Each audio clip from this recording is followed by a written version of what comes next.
Heyo, it's the final boosh. Heyo, it's Madhouse. So I know it said this wouldn't be a constant thing on the channel, but why not? Yeah, you gotta follow the view count. No, it's not that. It's just ever people get to say whatever they want about any kind of thing, and why should we feel as though we need to be quiet about it? Yeah, it's a small platform, but a platform is a platform. So today won't be as ranty or out of control as the first video we did, because we got like a smaller issue to talk about. Yeah.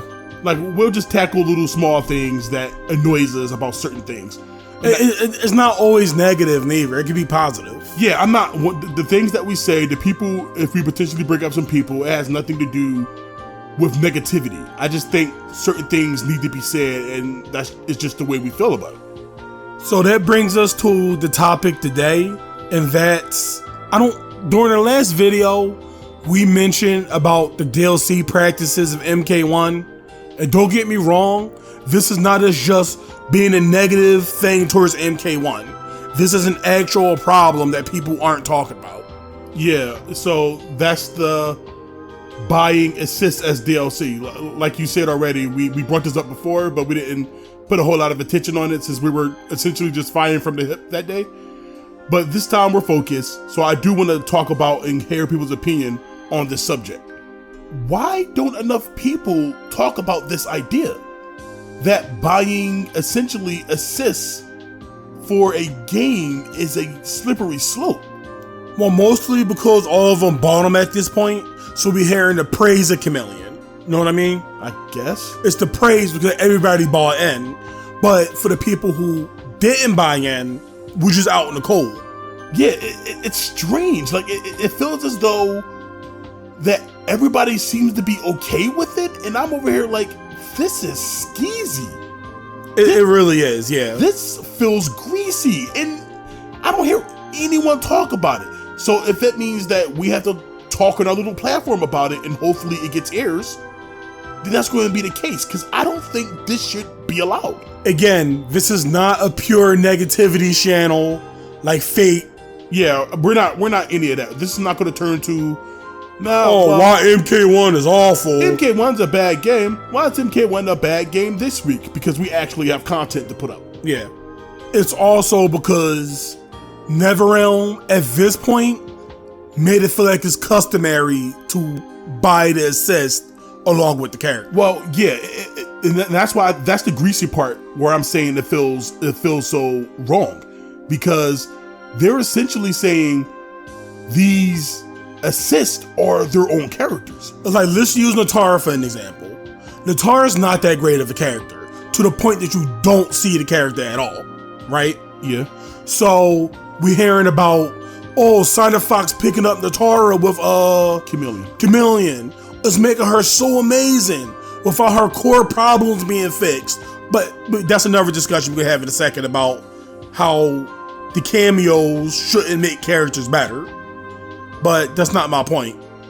What I'm trying to say is, okay, everybody who bought Chameleon who played Natara get to reap in the benefits of playing Chameleon without Natara being a strong character. Okay.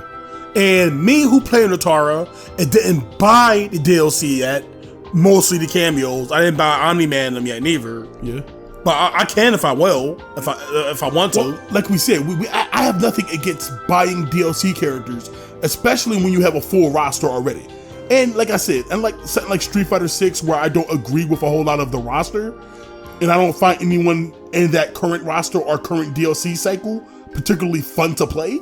At least Mortal Kombat 1 has I know the game's not open as it should be, and open as it really should be, but at least they have combinations of cameos and characters I can experiment with. At least there's room to do things within that roster, and I can find somebody who gels with me, I guess. Let's get back. Like, for somebody like me who play with Natara, and we know that she's not a strong character as of right now. Okay. Even with Chameleon, not a strong character. Like, base herself. Okay. So I'm stuck with that version of Natara unless I opt out and buy Chameleon. And that's a problem, because I hear some people in our comments of the last video talk about specifically one person bringing up the fatalities. That's kind of like buying fatalities. But my point is, and I guess I can actually just say it now, because I think I have a hard time communicating it through text, right? But fatalities, although a big draw to Mortal Kombat, aren't affecting Mortal Kombat's gameplay. It's not a core mechanic. So that's why I can say I can live with buying fatalities. That's not a big deal. We barely do fatalities. I'm for one thing, fatalities should be erased from the series. Not anymore since they made them fun again.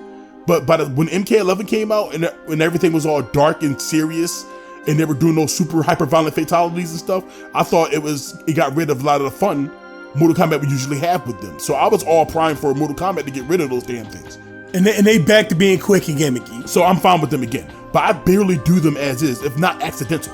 Costumes are annoying when they're $11 and you don't exactly want to shell out that much money for something that is as basic as a remake costume.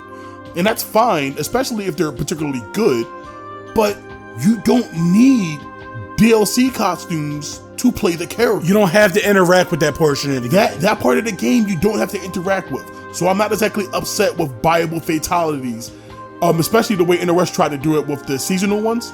Is it scummy? Yes. Is it a bad practice? Yes. Is it practically robbery? Yes. But it's not getting in the way of the game. You don't have to buy it. You don't have to interact with it. It's not a part of the game. What is a part of the game is the cameos. That is a massive part of the game. That is the draw of the game. So why are we paying? And I never seen the price to one yet because I just never bothered because I was so steadfast into not buying them. I think they're either the same price or a little higher. And that's not. I'm not sure. And that's not saying, oh, they should be $1. No. They should be free. They should be packed in with the character. Yeah, my initial idea, I thought they were going to do with the cameos was either come out of packs of 2 or 3 at a time, separated from the DLC characters, or come packed in with the DLC characters. Not packed in as in you have to buy Quan Chi to get Chameleon. Or a pack like you could get Quan Chi and Chameleon for $15. What? Oh, no, not that. No, not that. We're not saying that. What I mean is, I thought it was going to be like, okay, for $7, you get Quan Chi and Chameleon. No. Yeah. That's not what I mean. What I mean is, let's say Quan Chi costs $5. You also, Chameleon releases for everybody. That's what I mean packed in. They just come out at the same time. So you don't have to get Quan Chi, but everybody gets Chameleon. You mean like she just get patched in? She just gets patched into the game. Oh yeah, that's better. So I thought it was going to work like that. And yeah, a little bit of my brain told me that they might do something like this, but I was like, come on, that's stupid. Nobody's going to allow that to happen. Then it happened. And everybody seems to be quiet about it. Why? It's a problem. It's a massive problem. It makes no sense how this is okay. It's like we was listening to the New Era podcast. Okay. You know, with Tom Brady, what was it? Tom Brady, M2 Dave, Crimson and them. And we like those dudes, don't get it wrong. But the fact that they have so much voice in the MK community and just painting this shit off as okay, let's talk about Chameleon. Let's talk about how Chameleon is making characters great. Shit like that. Yeah. What they should be talking about is we should not be paying for Chameleon to make Natara better. We shouldn't be paying for mechanics in general. And like I said, I love that podcast. We were listening to them since Rio was involved in things like that. I know he's not involved anymore, but we've been listening. Yeah, at least we've been listening to those guys for a very long time. I have nothing negative to say about it, except for when MK11 essentially exploded their little group for a long time. But that's a different story for another day. They should be using their platform to say this is bad, unless they think it's okay. And they probably think it's okay, but the only reason they think it's okay is because they've already bought out. Now, I'm not sure if they got the season passes or the battle passes or whatever you call it. Mm-hmm. So, it's not crossing their mind yet. And then when the battle pass is up, and let's say Tom don't pay for it, he'd be like, oh man, I gotta pay for Cobra? Shit like that, you know what I mean? It's probably not in their heads, but I don't see a whole lot of people. Are you telling me that many people brought the combat pass or whatever it's called, season pass? Yeah. You mean that many people brought it? Because I don't hear anyone talk about this thing. Because they're too busy talking negative about all the other aspects of the game. And yeah, and I'm not saying MK1 doesn't deserve to be shat on, It absolutely does, especially for what it is, especially for how good it can actually be. Yes, the game is nothing but potential. But this is a very, very slippery slope.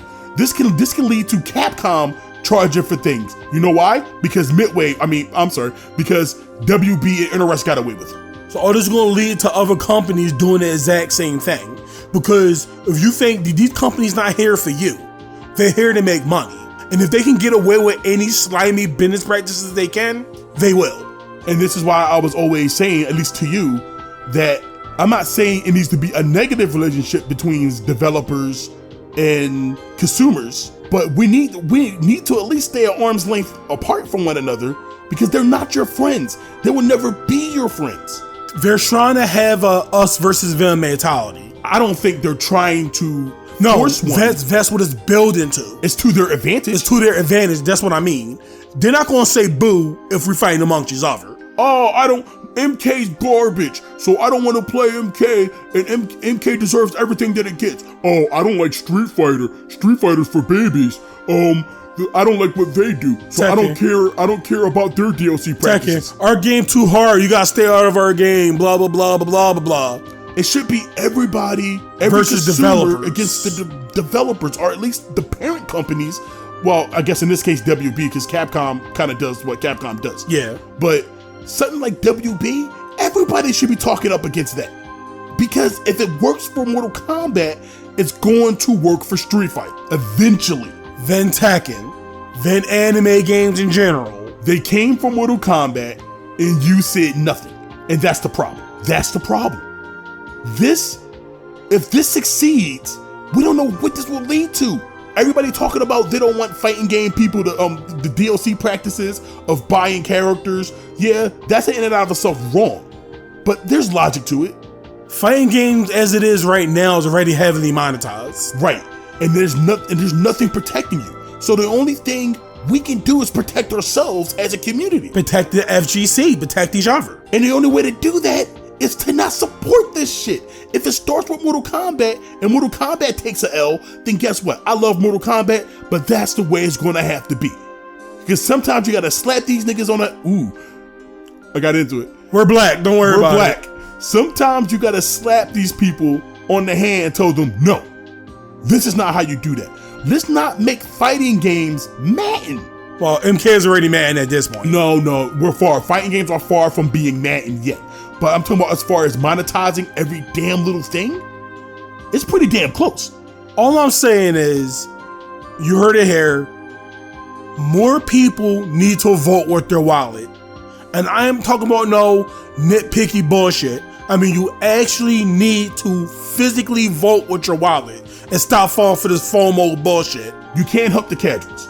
The casuals are going to do what they do. All we can do is explain to them what is wrong, and hopefully we can turn a couple of heads in that direction. Hopefully. But as far as it is, I know hardcore players is not a big part of their money scheme, but they're the ones that's televised. If enough community leaders get together and fight against it, and enough people on Facebook talk about it, then casuals will get involved, and eventually WB, things like WB, Team Ninja, not really Team Ninja, they sell costumes and that's fine.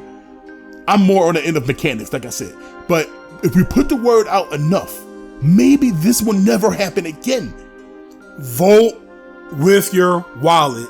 Team Crossbody say, vote with your wallet. Team Crossbody says, you have to.